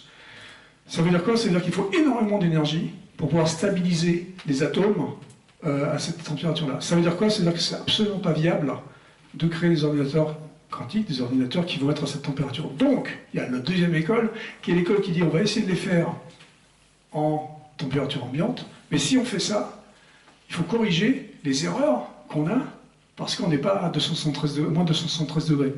Et donc du coup, c'est super compliqué à faire. Et les gens qui font les ordinateurs quantiques aujourd'hui, qui travaillent sur les ordinateurs quantiques aujourd'hui, ils disent tout à fait franchement et de manière correcte, c'est parce que c'est des scientifiques, c'est des gens qui ne disent pas des conneries, ils disent « je ne sais pas, on ne sait pas si on arrivera un jour à faire un ordinateur quantique physique qui existera ». Ceci dit, le jour où on y arrive, si on y arrive, dans 10 ans, 1000 ans, je ne sais pas, d'accord, ça sera très intéressant de pouvoir faire d'autres types d'IA. Encore une fois, qui ne seront pas les IA d'aujourd'hui parce qu'elles n'ont rien à voir étant donné que c'est des mathématiques, ça sera des IA physiques. Et l'IA physique, potentiellement, ressemblera plus à une IA biologique, donc peut-être à une intelligence humaine. Mais ça, j'en sais rien, parce que là, je suis en train de faire la science-fiction. Je n'en sais rien. Okay, donc ça, c'est pour l'ordinateur quantique. Pour ce qui est des IA qui nous permettent de travailler sur les molécules et sur les atomes et les combinaisons et tout ça, effectivement, comme la machine à calculer de Pascal en 1642, ça nous permet d'avoir des outils qui nous permettent d'aller beaucoup plus rapide sur les combinaisons possibles et tout ça, et d'étudier par des règles qu'on donne, des règles de stabilité atomique, en l'occurrence ici, de trouver des nouvelles combinaisons d'atomes et de nouvelles combinaisons de molécules qui vont permettre effectivement de trouver des nouveaux matériaux. Et donc ça, c'est utilisé depuis très longtemps, aussi bien en médecine d'ailleurs, pour des molécules qui soient des molécules qui permettent de faire des médicaments, que pour des molécules pour faire des batteries, que pour des molécules pour faire même des structures qui tiennent mieux avec moins de matériaux. D'accord ? Donc, oui, évidemment, les IA sont très très fortes à ça. Je les programme comme j'ai envie, et je leur donne des directions, et je leur fais faire des trucs que moi tout seul je ne suis pas capable de faire, parce que comme je vous l'avez dit, ça me prendrait 10 ans, 1000 ans, 2000 ans, 10 000 ans de mon temps, ce que évidemment j'ai pas. Vous avez dit tout à l'heure que ChatGPT était capable de répondre à toutes les questions, sauf faire une bombe. Est-ce que vous lui avez posé la question, ChatGPT, es-tu intelligent? Et si vous lui avez posé la question, qu'est-ce qu'il a répondu? En étant un peu plus sérieux, vous allez peut-être nous donner la réponse, mais excusez-moi, je vous considère beaucoup plus comme un philosophe que comme un mathématicien, ou Dans les années, mais réfléchissez au siècle des Lumières. Le siècle des Lumières, les mathématiciens, c'est philosophes et vice-versa. Et est-ce que dans votre domaine, c'est-à-dire là où vous travaillez avec des ingénieurs, des spécialistes de l'informatique comme vous, est-ce que c'est une tendance aujourd'hui qui accourt, et est-ce que les évolutions dans les recherches vont dans un sens qui est plus proche de ce que vous dites? Bon. Alors, je suis en train de poser à ChatGPT la question, es-tu intelligent? Donc, je vais vous donner la réponse en direct. Je lui ai jamais posé la question, donc on va voir. Es-tu intelligent? Alors, il m'a répondu en espagnol déjà. Donc, déjà, je pense qu'il est là en pleine forme. Ah là, il est en pleine forme. Ah ouais, mais vraiment, je lui ai dit en français quand même. Et j'ai mis es-tu, mais je pense que est-ce tout quelque chose. Donc il est vraiment complètement con. Bon, voilà. Ouais, j'aurais dû dire comme ma femme, quand elle parle à ChatGPT, elle le vous voit. Donc il vous a répondu quoi, vous? Alors, la question de savoir si une intelligence artificielle comme moi, ChatGPT, peut être considérée comme intelligence dépend de la définition de l'intelligence et du contexte dans lequel on l'évalue. Voici quelques points à considérer, blablabla. Voilà, on n'est pas con, c'est pas mal. Ouais, bon. Attendez. Donc, pour ce qui est de mes congénères, de mes amis mathématiciens, mes amis informaticiens, les gens qui font de l'intelligence artificielle comme moi. Moi, j'en fais depuis 30 ans, comme je vous disais au début, même si je n'aime pas appeler ça l'intelligence artificielle. La plupart des gens qui font de l'intelligence artificielle, qui travaillent sur les intelligences artificielles, ils vont être exactement comme moi. C'est-à-dire qu'ils vont douter, ils vont faire attention, ils vont dire la vérité sur ce sur quoi ils travaillent. Quand ils font des erreurs, ils vont reconnaître qu'ils font des erreurs. Moi, ça m'est arrivé de faire des trucs et de reconnaître, après les avoir faits, a posteriori, que j'aurais peut-être pas dû faire ça. Je le dis. D'accord? Et puis il y a les truands, comme l'autre connard là, qui, eux, veulent pas le reconnaître et continuent dans ces trucs-là. Quand vous regardez les gens qui parlent d'intelligence artificielle mais qui n'en ont jamais fait, bon, on a parlé d'Elon Musk déjà, mais il y en a un autre qui me plaît beaucoup, qui est en France, qui s'appelle Laurent Alexandre, d'accord? Champion du monde lui aussi. Hein. Donc, c'est dangereux ces gens-là, parce qu'ils vous racontent n'importe quoi. Ils n'en ont jamais fait de leur vie. Laurent Alexandre, il est urologue. Donc, s'il parle de pipi, moi je veux bien, c'est très bien, mais qu'il ne parle pas d'intelligence artificielle. Okay, donc il faut faire super attention, mais je pense qu'en général, du coup, quand vous avez un certain recul, quand vous êtes un scientifique, alors je ne vais pas dire de haut niveau, je ne vais pas faire mais quand vous êtes un scientifique qui a travaillé sur ces machins-là depuis longtemps, vous avez un certain recul sur le machin, et vous dites, bon, les gars, on va se calmer, on va... Je voulais vous demander, s'il vous plaît, pourquoi cette appétence pour la voix humaine? Parce que vous avez beaucoup travaillé sur ça, ouais. Autant d'un point de vue pratique que d'un point de vue peut-être de développement futur, mais vous avez une appétence pour la voix humaine apparemment. Oui, la voix, c'est la meilleure façon de communiquer. C'est, point de vue charge cognitive, la parole est le truc qui a certainement le plus d'informations. D'accord? Donc on peut passer en très très peu de temps beaucoup de messages, mieux qu'avec des signes, mieux qu'avec de l'écriture, mieux qu'avec plein de choses. Donc la voix est extraordinaire dans la façon dont on convait, je ne sais pas si on dit ça, dont on convoie, merci, dont on convoie l'information. D'accord? Donc c'est pour ça que c'est intéressant. Et en plus de ça, bon, si vous parlez de Siri en particulier, la raison pour laquelle on a fait Siri, ce qui était dans les années 90 d'ailleurs, hein, pas dans les années 2000, mais la raison pour laquelle on a fait Siri, c'était parce qu'on voulait avoir sachant que Internet venait d'arriver, Internet était une source d'informations absolument extraordinaire, et on avait compris déjà dans le milieu des années 90 que ça allait être la plus grande base de données du monde. D'accord? Qu'il y aurait tout et n'importe quoi. On n'avait pas trop compris le n'importe quoi, mais on avait compris le tout. D'accord? Donc on savait que ça allait être une énorme source d'informations, et on savait que, d'une manière anthropologique, on voulait interroger cette base de données d'une manière naturelle, et donc faire en sorte de l'interroger par la voix. D'accord? Donc c'était l'idée, donc d'interroger Internet comme si c'était mon pote. D'accord? Parce que je dis toujours que c'est mon petit Gemini Cricket, d'accord, qui est là, et je lui parle, et voilà. Donc c'était ça l'idée de Siri. C'était avant Google, hein, c'était avant 98. Google, après, a fait le prompt où on peut poser des questions, d'accord? Donc plus simple, c'est moins du langage naturel que ce qu'on appelle du command and control, donc juste des mots, d'accord? Mais c'était l'idée d'aller interroger ça. Et pour nous, passer l'information à travers la voix, encore une fois, c'était le truc le plus simple. Alors, la question concerne non pas la construction, on a vu que ça était utile, mais la destruction et les limites. Quand j'utilise une machine pour laver ma voiture, il y a un bouton rouge. J'appuie dessus et la machine s'arrête. Si on pose la question à l'intelligence artificielle, peux-tu t'autodétruire? Est-ce qu'il existe justement ce bouton rouge qui, en cas de mise en danger, non seulement d'un individu, mais de l'humanité, on puisse pousser ce bouton et autodétruire cette intelligence augmentée? Il existe ce bouton si on a envie qu'il existe. Encore une fois, c'est ce qu'on va appeler la réglementation, la régulation. D'accord? C'est à nous de décider si on en a besoin de ce bouton ou pas. D'accord? On peut l'implémenter. C'est facile à implémenter. C'est nous qui décidons, parce que c'est nous qui décidons de faire le truc. Donc, comme on a certainement les premières machines de voitures à laver les voitures, les premiers rouleaux, certainement, ils n'avaient pas ce bouton rouge. Et puis, il y a un bouchon qui s'est pris dans le rouleau un jour, et on s'est dit, ça serait bien d'avoir un bouton. D'accord? Et donc, on a rajouté le bouton.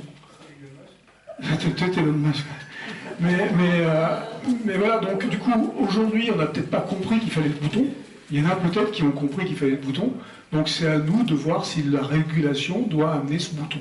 Et ce sera à nous de l'implémenter, et ce sera relativement facile à faire, franchement.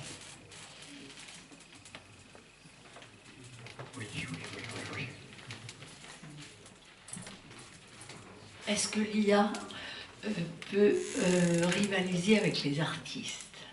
Alors c'est une super question. Merci beaucoup pour celle-là, parce que j'en ai plein les machins quand on me raconte que l'IA est créative.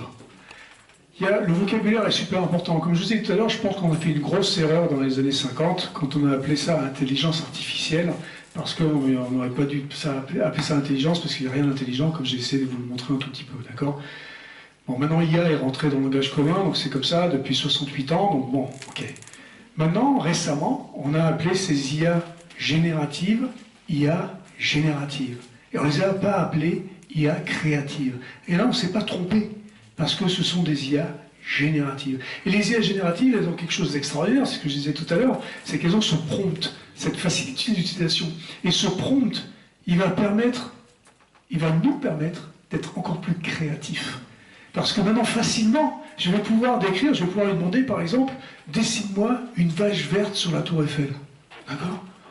C'est ma créativité, c'est débile peut-être, mais je vais pouvoir demander à cette IA de me dessiner une vache verte sur la tour Eiffel, et je vais donc créer la vache verte sur la tour Eiffel, qui va être générée par l'outil. et qui va générer des trucs qui ne vont pas me plaire peut-être, mais je vais pouvoir réutiliser, utiliser, réutiliser, affiner mon prompt, affiner mon propos en langage naturel, qui va montrer mon intelligence et ma créativité, et qui va faire en sorte qu'à la fin, ça va peut-être ressembler à l'image mentale que j'avais de cette badgère sur la Tour Eiffel. Et donc ces outils comment on dit ça, n'annihilent